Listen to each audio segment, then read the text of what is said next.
Juzum pishdi. Ha, aynan juzum. Bizda juzum deydi uzumni.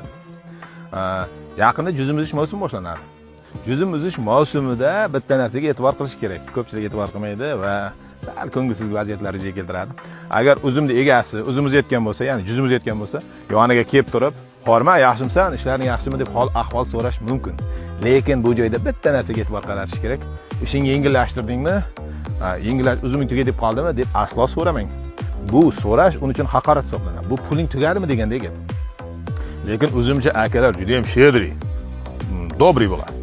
Ya'ni o'tirib qolgan joyingizda haq berib yuboradi. Lekin bitta tomoni bor, sal mana bundan ko'p olib qo'yadi, sal ko'proq ochadi. Lekin shedriy bo'ladi. Endi stalovoylar, magazinlar birinchi o'sha uzumchilarga, ya'ni juzumchilarga hammasiga qarz berishni boshlagan o'zi. Chunki yaqinda mayiz ham pishadi. Taq bir deganda o'zib pishirdilar uzumni. Pulini, ya'ni olgan narsasini, pulini bir deganda o'zib pishirdi. Stalovoyni ham o'zib pishirdi, magazinlarda ham o'zib pishirdi. Endi qarang. Lekin uzumchakalar boyaga aytganda shedri bo'ladi. Agar kimda uzum bo'ladigan bo'lsa, hammada uzum bor bizda deyali hamma. Hammani xirmoniga baraka, yaxshi ishlarga sarflasin, mo'l hosil olsin. Va uzumchilardan, juzumchilardan shuni so'rab qolamiz.